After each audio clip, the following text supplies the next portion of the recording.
Good morning, students. You are welcome in your history class. Students, we shall start the revision. As you have finished the syllabus for the examination, now we shall start the revision. And first, we shall start the revision of first chapter, the rise of nationalism in Europe. As you have read in the chapter, that this idea of nationalism that was generated, it came in Europe first. You can see a picture, a photograph in the chapter. As you will open the book, you will see the photograph, and in this picture or this photograph that was painted by the famous French artist Frederic Soriot. In this photograph, in this picture, he wanted to give some message. There are some figures, and in that figure, you can see that the people, they are marching, and they are holding the different colored flags. By this picture, by this portrait or photograph, the painter, the artist want to give the message that there would be the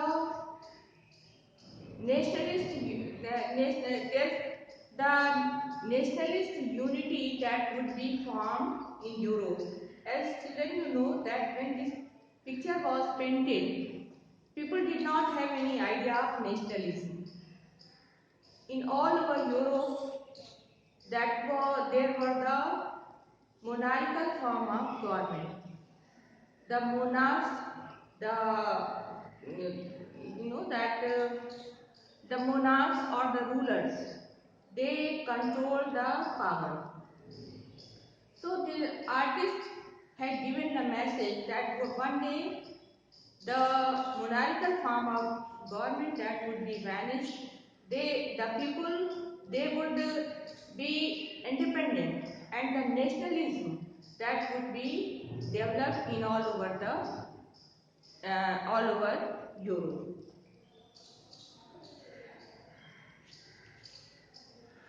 So the name of the artist was the Frederic Soriot.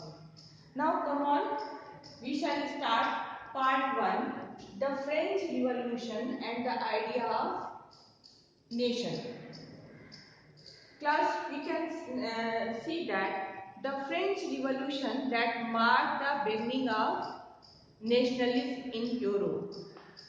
French Revolution that took place in France in 1789. French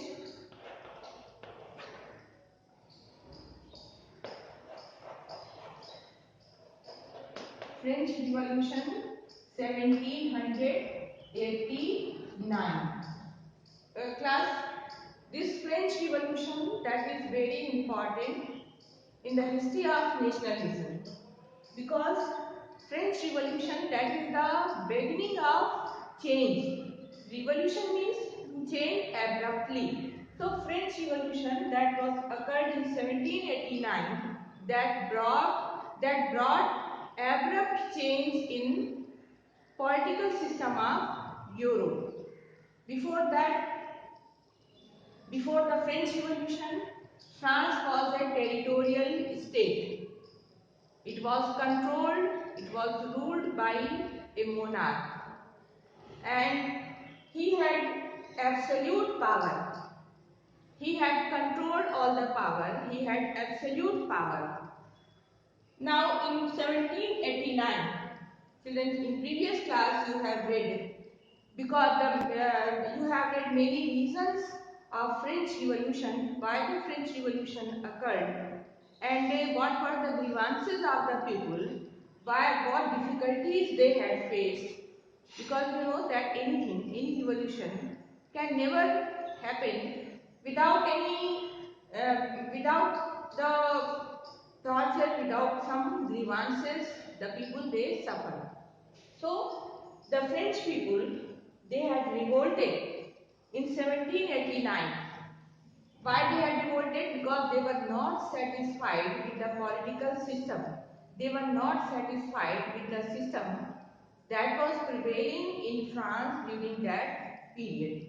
So after that, the political and constitutional change that came in the wake of French Revolution, that led to the transfer of sovereignty from the monarchy to a body of French citizens. So children, you can understand, because of the French Revolution, the political and constitutional change brought in France. Political and constitutional, you know that the revolutionaries, they had framed the constitution and they compelled the monarch to follow the constitution. If constitutional parliamentary system that was adopted and that was accepted by the constitutional monarch. So it brought the French Revolution, which was occurred in 1789, that brought a political and constitutional change in Europe, and because of that change, the sovereignty that was transferred, that led to the transfer of sovereignty. Sovereignty means complete, absolute power. So that led the power from monarch to the common people. And that was the body of French citizens. The revolution proclaimed that it was the people who would henceforth the main, they constitute the nation and shape its destiny. Now the constitution, the revolution that proved that it is not the monarch, but they are the people. They have complete power. They have absolute power. Okay. Now after that, from the very beginning, the French revolutionaries introduced various measures and practices that would create a sense of collective identity. So class, you know that after this, the revolutionaries, they had introduced, the revolutionaries, they had introduced some measures and practices. Measures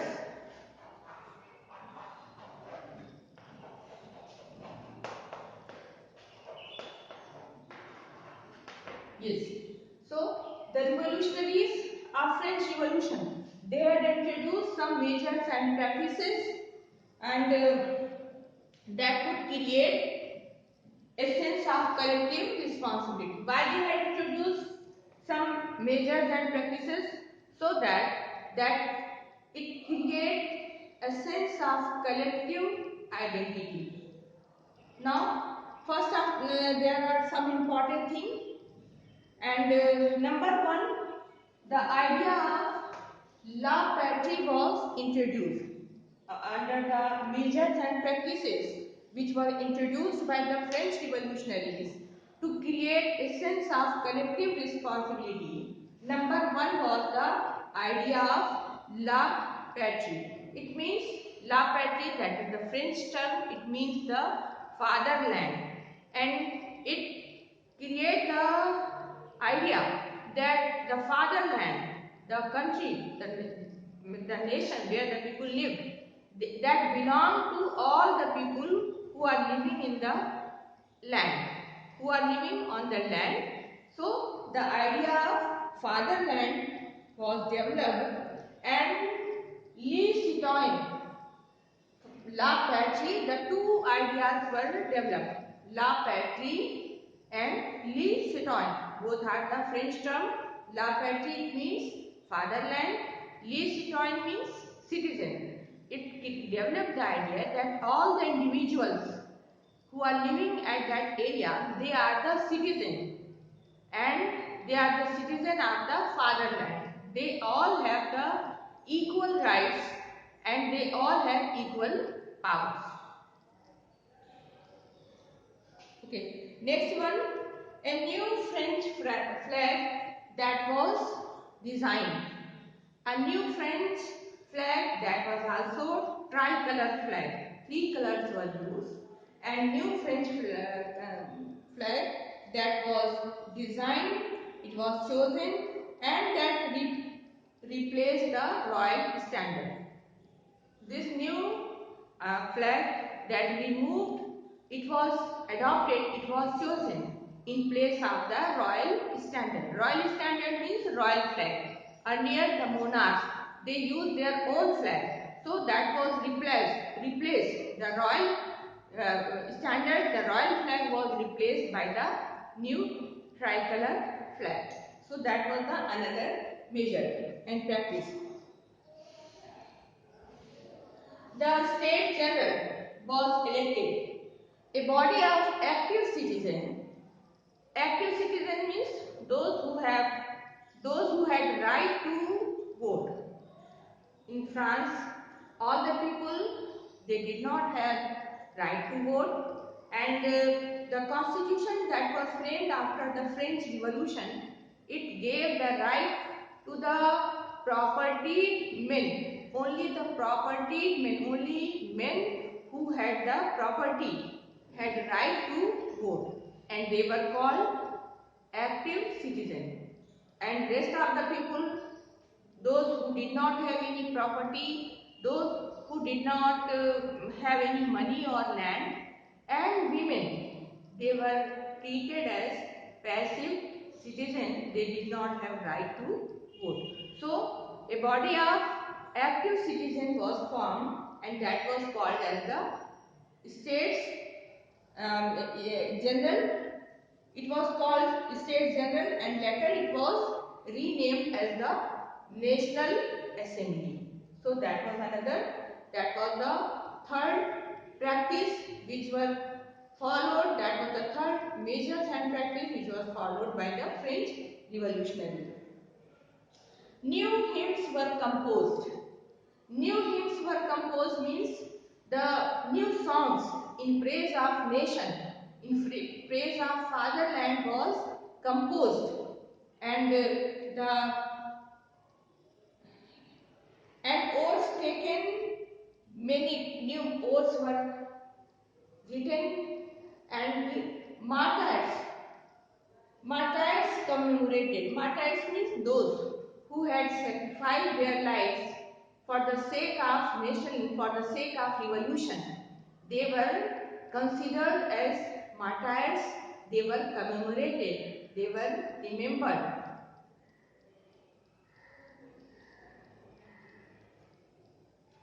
All in the name of the nation, and all these things that was done for the sake of the nation, the name of the nation. A centralized administrative system was put in place, and it formulated uniform law for all citizens within its territory. Now, children, you know that earlier there were number of territory, and in each territory there were different rules and regulations. There were different form of administration, but now a uniform law was adopted. A uniform law that was made and adopted, and it abolished all the dues and custom duties. Internal custom duties and dues were abolished, and uniform system of weight and measures was adopted. Besides that, to promote the trade and business, all the dues, all the internal duties that were abolished, and uniform measures were standardized. Weight and measures were standardized. Regional dialects were discouraged. People, they spoke different dialects, different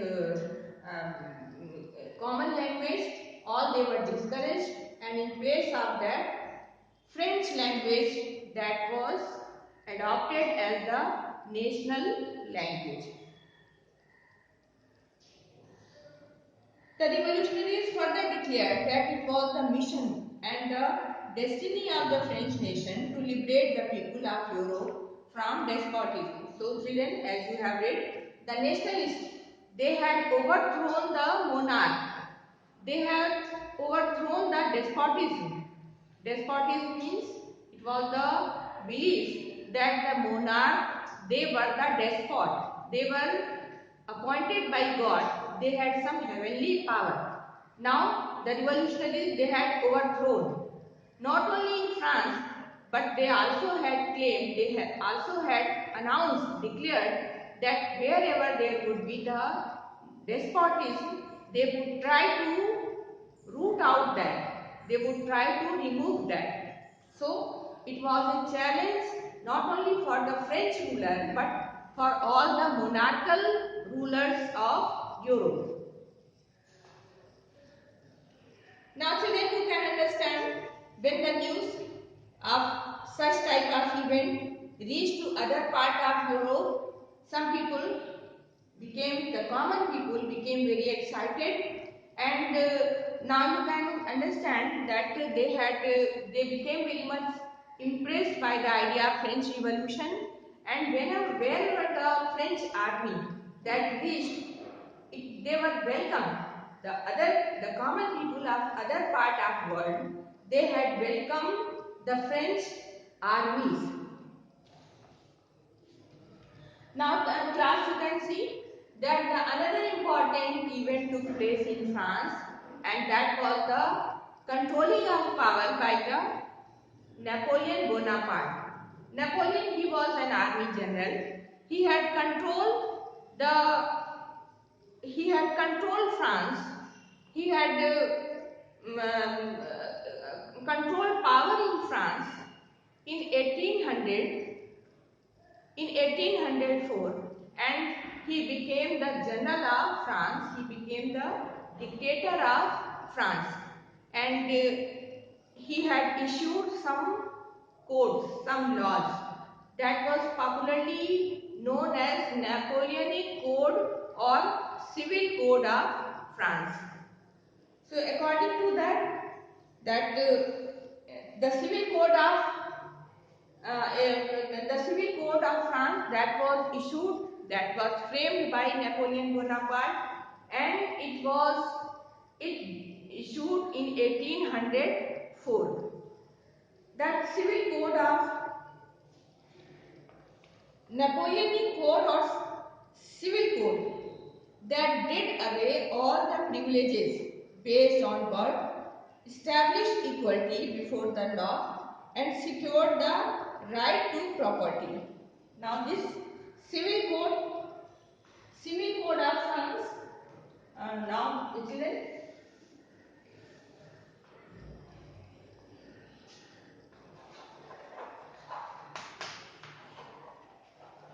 Civil Code, or it is commonly known as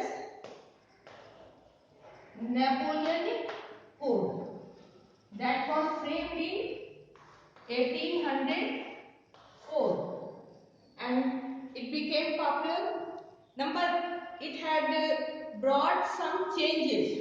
This Civil Code or Napoleonic Code that brought some changes. Number one, what were the changes?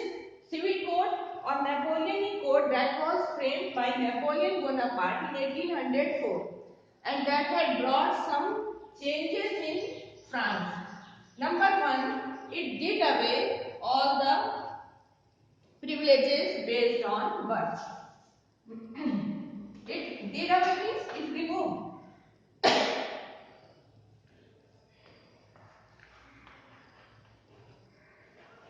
It removed all the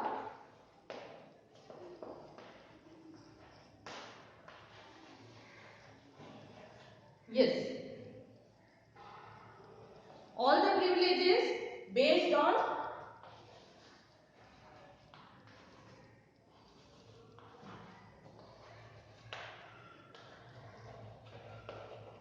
as you have read class.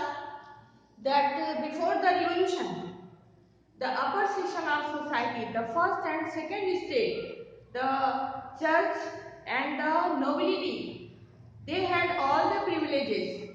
Why they had all the privileges? Because these privileges they had got because of their birth, because they born in the two section of society.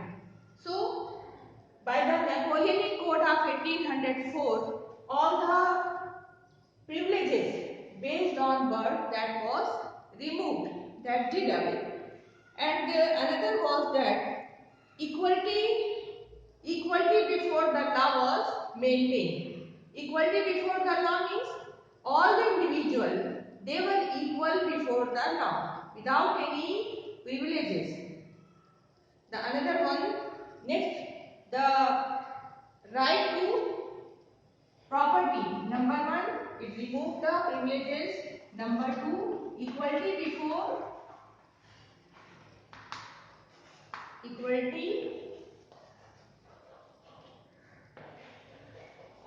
before law. And the third, that was the right to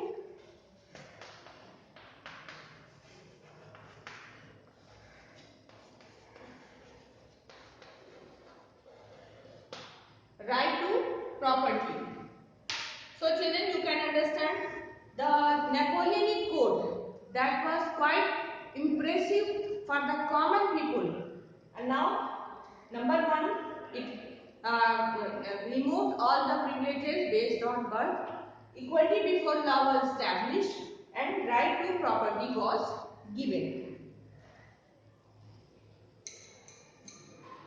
Now, very soon, these civil code or Napoleonic code that was transported to other part of Europe.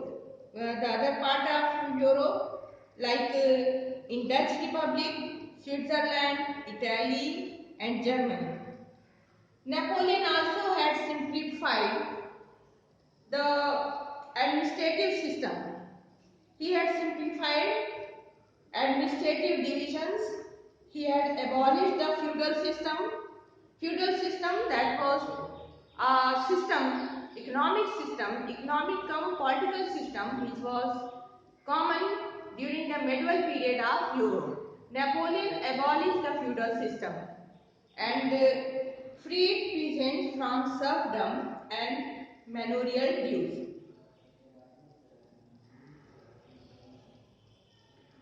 So all the guild restrictions in the towns were removed. Transport and communication system were improved. Peasants, artisans, workers and new businessmen. They now class to know that all the common people, peasants, artisans, workers, new businessmen, they enjoy the new liberty. They enjoyed the newfound freedom.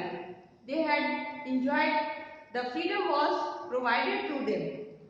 Now businessmen and small scale producers of goods in particular began to realize uniform laws. So class, you can understand this Napoleonic civil code was welcomed especially by the common people, artisans, workers and new business class.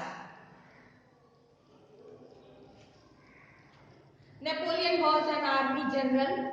He had also launched many war campaigns, and wherever his armies reached, his ideas, his civil code also reached there, and in some countries people welcome, and you know that the people, they had started making Jacobin clubs, revolutionary societies, and they were also trying to adopt this system in their own countries.